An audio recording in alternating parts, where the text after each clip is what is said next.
Welcome to episode 205. Tonight on Book Chat, I am interviewing award-winning audiobook narrator Simon Vance. Stay tuned.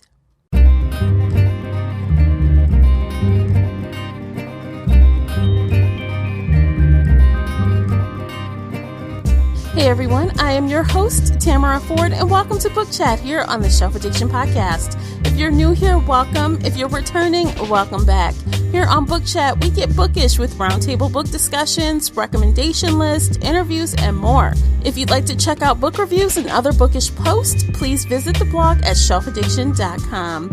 Now, a little bit about today's interviewee. Simon Vance has narrated books from classic authors like Leo Tolstoy and C.S. Lewis to contemporary favorites such as Anne Rice.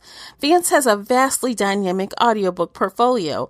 He began his illustrious career while at the BBC Radio as a presenter and a newsreader in London. After migrating to the US in 1992, he has narrated nearly 1,000 audiobooks. He's the winner of 68 Audiophile Earphone Awards, and he's a 14-time Audio Award recipient. He's an Audible.com Hall of Famer, and he has 33 years experience narrating. All of Simon's social media links are below in the show notes, so if you'd like to connect to him, you know where to find him. If you'd like to comment on something you've heard during today's episode, please find me on Twitter at Shelf Addiction, or call in and leave an internet voice message via SpeakPipe. The links for everything you need are below in the show notes. Simon, welcome to the podcast. Thank you so much for joining me today. Well, thank you for asking me. Absolutely. Are you doing good? Yes, doing pretty good. Wonderful. So you ready to jump into things? Absolutely. Okay, so to start, we know your credits are almost endless. You have so many U.S. audiobooks as well as your radio history. So would you mind talking us through a little bit about your evolution into audiobook narration? Just a little bit, because I could probably fill the whole time with my evolution into audiobooks. I'll try and keep it quick. I mean, I always say, and I made a note on my own website about my father giving me a tape recorder when I was about 11 years old in the mid-60s, and I've been making silly voices into a microphone ever since. That could possibly be the very beginning, my first experience in front of the microphone. But really, it was through a friend at school. I got involved in local radio. Even though I went away to university to study important subjects, I kept coming back to radio, ended up getting a job at BBC Radio Brighton in 1979, 1980. A few years, that's local radio. That was a small station. But then from there, I went to London in 1983 to BBC Radio 4 as a newsreader and presenter. Wonderful job. And I had a lot of spare time on my hands. The friend who had helped me get into radio in the first place had been there as well. And while in London, he'd worked for the RNIB Talking Book Service. For charity. You don't get paid for it. It was a little bit of expenses, something like that. And I thought, well, I could do that because I like reading. Yeah. And that took place. I did that. So for one afternoon a week for 8 years or so, I was recording audiobooks. And that I look on as my apprenticeship. When I came over to the States, to California in 1992, I was transitioning into being a full-time actor, but I needed to make money on a regular basis. And a friend of a friend at the time said, well, you know, audiobooks are commercial now. You can make money doing them. And I thought, ooh, that'll be fun. I think I might be okay at that, having practiced a bit. Yeah. And I got hired by Blackstone Audiobooks in 1992 or 1993. I can't remember exactly, and never really looked back. And of course, the industry itself exploded in about 2001 with MP3s and so on. And it became pretty much my full-time job since then. Wonderful. So you're exclusively with Blackstone Audio still? Not exclusively, no. No narrator is exclusively with any publisher necessarily. Interesting story, because there are still some books out there. You can find them on Audible online under two different names that are by me. It's Richard Matthews and Robert Whitfield. Robert Whitfield and Richard Matthews. And the reason for that is back in the day, although you weren't exclusive to any publisher, they liked to have their own stable of talent. So they didn't mind if you worked for other publishers, but you used a different name. And it wasn't very important back in those days. But as things progressed and I got better, and part of that for me was that I was trying to break into theatre and TV and film, and I didn't want, if I was a bad audiobook narrator, I didn't want it to be a drag on my film career. You know, it's like, oh, that's Simon Vance, great screen actor. Boy, he's terrible at audiobooks. And it turned out that actually I was pretty good, in fact, better at audiobooks than I have so far been in terms of experience doing film and TV and stuff like that, although I've done all of those. So I reverted to using my name, Simon Vance, on everything. But that's just an interesting point going back. But no, I'm not exclusive to any one publisher.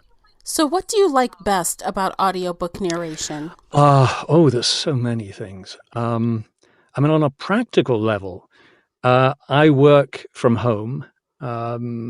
This is sort of the history of audiobooks. A lot of it was done in studios, and a lot of it still is, but there's been a massive increase in home narrators. That allows me to work for myself in my own time. So if I want to take a break, if I want to do an interview like this in the middle of the day, it doesn't mess up anybody else's schedule. If you're working in a studio, you have a producer, an engineer at the very least, and a director possibly, and everything you do is costing a publisher a lot of money. In this case, it's just me and my own time. So that's the first thing, is the practicality of it. From the point of view of reading, I've always loved reading. I mean, I mentioned the tape recorder my father gave me at age 11, but I was a reader. I was reading aloud before then. There is a tape recording my father made of me at age 6 reading Winnie the Pooh, which is quite funny. I can't remember where it's got to in the family right now. I should try and dig that out. But I've always been a reader. I've always loved reading. I've got a pretty vivid imagination, which I think is crucial for an audiobook narrator. And I love falling into books. It takes me away for hours on end. And I think that's the experience of a lot of people. I'm just fortunate to be able to tie that in with the ability to read off the page. And I put that down to very good sight reading skills, but also honed in radio. There's a lot of you're reading off scripts, but making it sound natural. So that's important when you're reading a book, that you don't feel as if you're being read to, but you're with somebody who is telling you a story. So I love all those aspects of it. Yeah. Wonderful, because that is really important. As a listener, I am an avid listener of audiobooks, and you can definitely tell the difference from someone who is literally just reading the page versus kind of letting it come to life, for our ears. Yes, indeed. And I think there are a lot of people, a lot of narrators, people wanting to be narrators, saying, do I have to be an actor to be an audiobook narrator?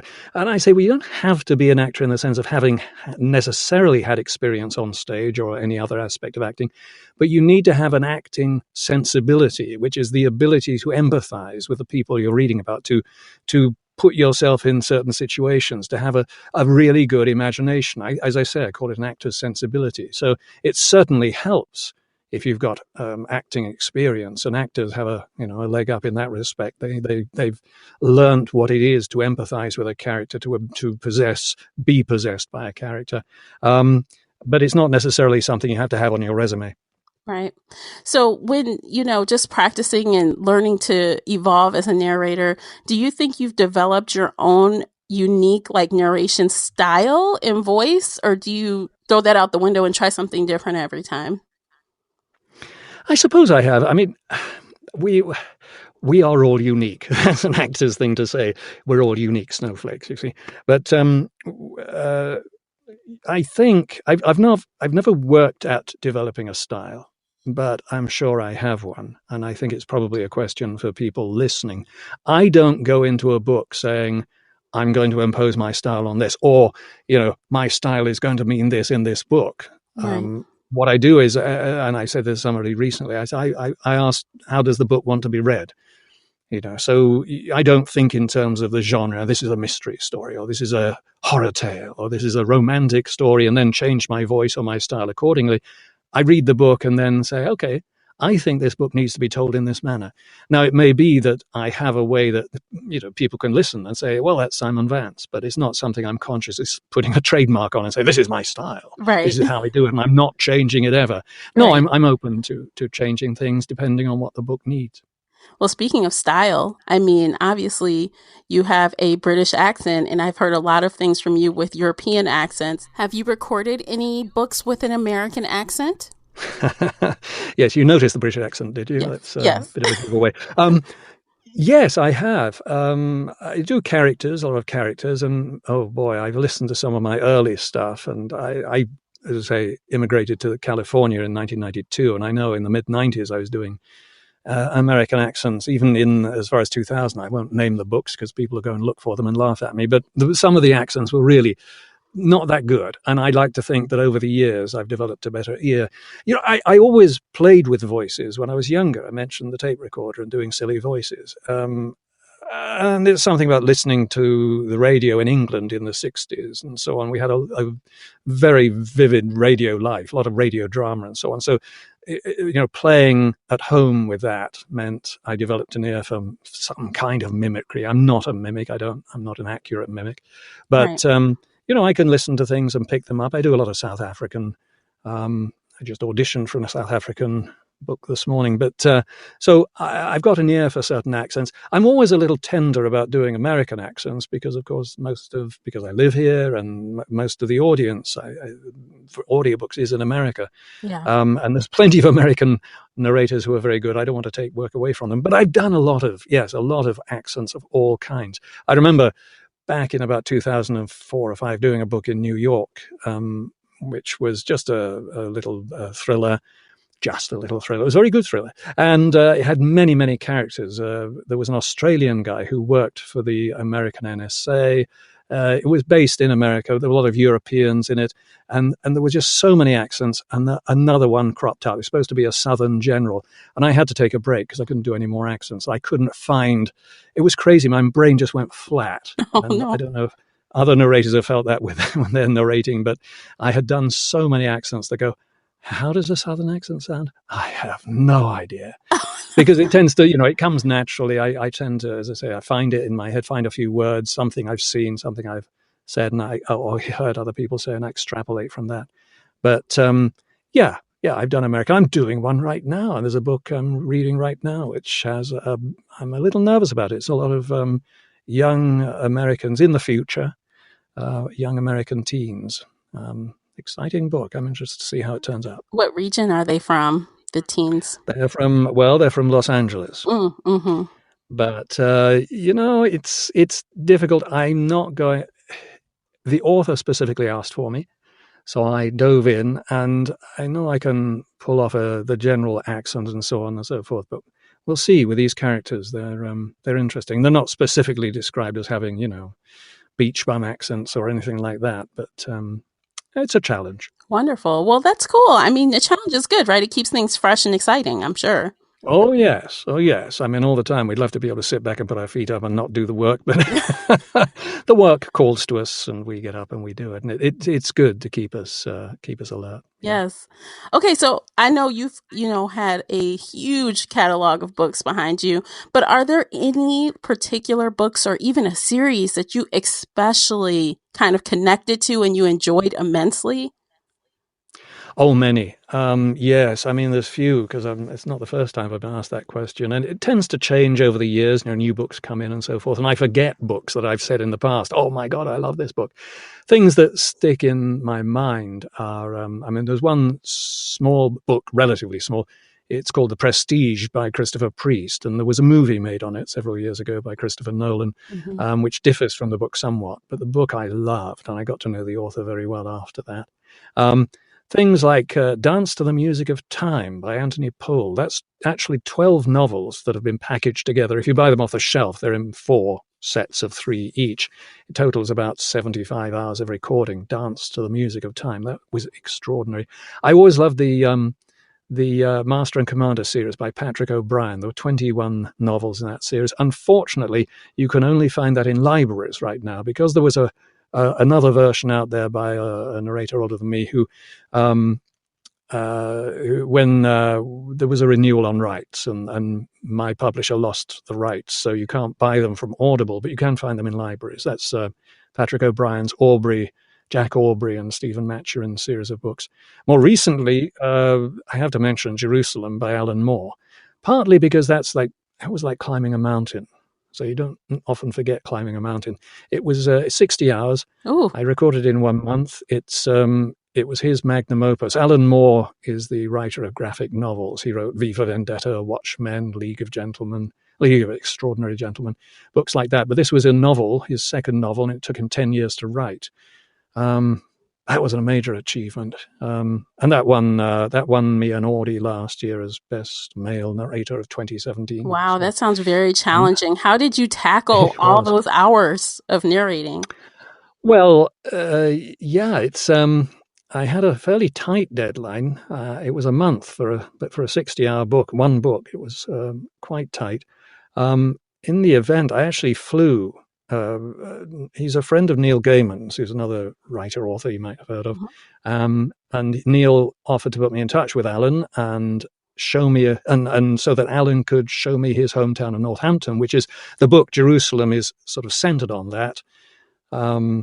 I'll explain a little bit more about that. But I actually ended up flying out from San Francisco. I was living up there at the time on a Monday, got to visit him on the Wednesday afternoon, flew back on the Thursday and got into the studio on Friday. And I tried to do about 30-something chapters. I tried to do a chapter a day. They're 2 to 3 hours each. Wow. And it was a great help visiting Alan, meeting the author himself, eccentric gentleman, rather enjoyable time with him. But the book itself is set in his hometown of Northampton, which is right in the centre of England and is at the centre of so many historical events.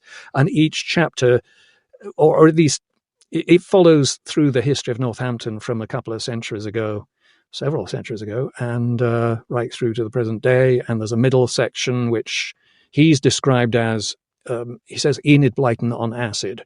Enid Blyton is a children's author in England who writes things about the famous five, these little kids who go on adventures. And this is like that, only these kids go into different dimensions. And Alan Moore believes that everything has already happened. Past, future, and present has already happened. And these kids will go into a place where you can see the past, future, and the present, and you can jump in. And it's so complicated, you can imagine. And he had one chapter in it which he described as frankly unreadable, which, of course, I had to read. It's about 3 hours long. Oh, goodness. And did you agree with him? Was it unreadable-ish? It was very, very difficult. If you know James Joyce's Finnegan's Wake, which is written in a very extraordinary style, it was similar to that. So the words on the page, they don't seem to make sense, but when you sound them out, they sort of do. And there's connections within the text to other things. It's way more complicated than we have time for here. But I did read it, so it isn't entirely unreadable, but it was really difficult to read. In fact, I think it's better probably in the audio version than trying to read it off the page, because by reading it, bringing it to life, it makes it more comprehensible. Wow. That's cool. So that was really interesting to actually fly somewhere to meet an author to kind of prep for a book. Have you traveled to any other very, cool places or unique places to prepare or do research? Yeah, I wouldn't call Northampton a cool place. It's sort of it's a very basic city in the middle of England. But no, I mean, that was extraordinary. And I did that off my own bat. The publisher didn't, promote that or didn't pay for me, didn't pay for my flight. But yeah, it was just a little thing for me to do, which I felt was essential with such an important book. Most of the time, we contact authors by phone. We just, phone them, have a chat. I've met a few authors. Guy Gavriel Kay is an author that I absolutely adore right now. I've done a few of his books. Yeah, I think I have one of his books on my shelf, actually. Yeah, he's we've made good friends, and I visited him recently. He goes and stops in a couple of places. He stops in a place for a month to write, or a couple of months. He goes to Mexico, goes to all places. He lives in Toronto full time, but he came over to the west coast of the States 2 years ago, and I got to meet him, and he introduced me to Negroni cocktails, and I've been a fan ever since. So all these little side benefits from meeting authors, but nowhere exotic as such. It's generally you meet them at, on the phone, or where maybe, if you're lucky, where they live. But yeah. So I'm curious, since you've done so many different genres, do you have a favorite genre that you like? I keep thinking about this because, again, it's a question that comes up. The past year, I've been asked to do a lot of fantasy. Not always, because the range of whether it's a good book, good fantasy or bad is quite broad. I love good fantasy. I think it's a style of book that I like the most, and it's the one way the author is, you are in the, how's this sound? You're in the narrator's head. You are the person who is making the book, as it were. Is it first person narrator? That's it. And if you remember, Bring Up the Bodies was a book I did a few years ago from Hilary Mantel. It's Thomas Cromwell, and you are in his head all the time. I love those books where you are observing stuff and you are feeling it as it happens, and it really involves you completely, rather than being a third person narration or the voice of God, as they say, where you are observing from a distance. I love the books where you are in the writer's head, in the person's head whose story it is. I think that's more of a style than a particular genre. Mm-hmm. Well, I know, you record a lot, but do you happen to listen to audiobooks for pleasure? Not that much, to be perfectly honest, because my time is taken up so much with reading for the work I have to do. And I have other things in my life that I'm doing as well. And we moved down to Los Angeles recently, and I'm trying to get back into acting on film and TV and so forth. So there's a lot of classes I'm doing and stuff like that. So the time isn't available.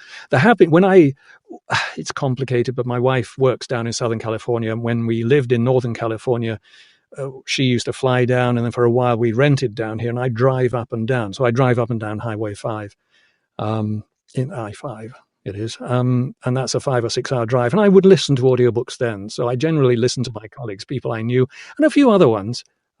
Things like Ready Player One, I love. Oh, that was good. I listened to that recently myself. Yeah.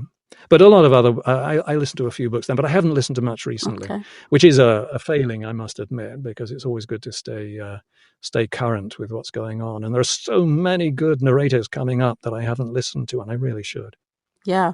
Okay. So before we talk a bit about your experience while recording Beast by Paul Kingsnorth, let's listen to this excerpt.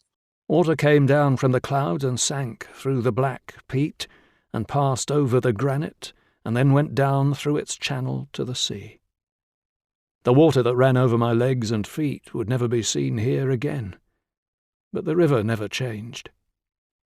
I climbed into the river in the early morning, and I stood there until the sun was highest in the sky. I let the water take my body away from me so that I could see what was beyond my body. I let the river numb me, and I understood that I had always been numb. The sky opened a crack, but only a crack. There was still something beyond that I could not touch. Water, thorns, rain, black soil. All of the pain is an incident, a detail soon forgotten. Okay, so from my understanding, Beast is a contemporary fiction novella, and some are saying it has a bit of horror. Does it? Very minor. Yeah. It's not a full-on horror story. Fascinating thing about this book, it's the second in a trilogy that Paul Kingsnorth is planning on writing. The first book was called The Wake. That came out a couple of years ago, and he asked me to narrate that.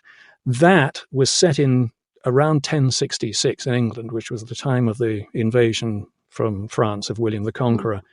And it's written in a sort of stream of consciousness mode in a style of Old English, which Paul Kingsnorth didn't exactly create, but adapted so it was understandable. But much of the book did not have punctuation in it, had very strange spellings and so on and so forth. But a fascinating book set in this village with this guy, Edward Buckmaster, and it was a very strong rural accent I used on that. This book uses the same name. Edward Buckmaster is the main character, but it's much more recent. This is a man who is... The theme in these books is nature and man's relationship with nature. And in this particular book, this guy, we never really know much about him other than that he's had some sort of a mental breakdown. He's left his wife and child, and he's gone to live in this broken down old farmhouse somewhere, and he's just having a complete breakdown. In the passage I read, he's standing in the river. And I don't quite know what's going through his head, but as the book progresses, he breaks down more and more. His language breaks down, and then he puts it back together again. Again, big challenge to read, but a fascinating book. And I met Paul Kingsnorth. He's one of the authors I've met. He's been over here. But of course, I did have a lot of phone conversations with him, especially doing the first book, to try and understand what he was getting at there. But this one, wonderfully, has been nominated for an Audie. Yes, it has. Congratulations. Thank you. So I'm keeping my fingers crossed on that. It's always, as I say, a lot of good narrators out there now, and quite a challenge now. And in being a finalist in the audience doesn't guarantee anything. We'll see. Right. Well, good luck. Because when I listened to this little snippet, I definitely felt that I guess the words were kind of poetic-ish. I was like, what's going on Mm. here? They were kind of. I wondered what it would be like to listen to hours of this type of prose. I guess. How was it for you to? How long was this audiobook, and was it difficult? I can't remember exactly. I think it was about 5, 6 hours. Okay. No, not difficult at all. I mean, the joy of reading something well written, and I believe this is well written, is that the words just flow. Mm-hmm. I've described it as singing when it comes out properly. I find that with the work of Guy Gavriel Kay and many other writers as well, that it's easy to read because the words make sense, which Right. of course they should. But if you know what I mean, sometimes when a book is not well written, it can be a bit clunky, and it can be a little bit like trying to stride through a bowl of treacle or something. You can imagine you're trying to, oh God, I've got to make sense of this. How does this work?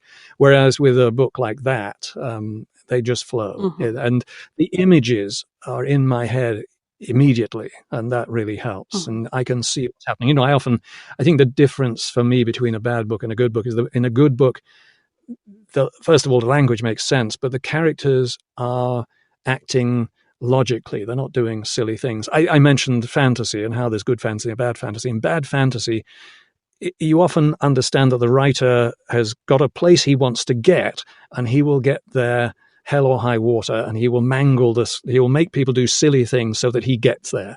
If you know what I mean, Yeah. it's the whole sort of, there's a guy with a chainsaw in the attic, and one guy says, "Don't you stay here? I'm going to go up and have a look." Mm-hmm. Mm-hmm. No, that's stupid. Right. You don't Right. do that.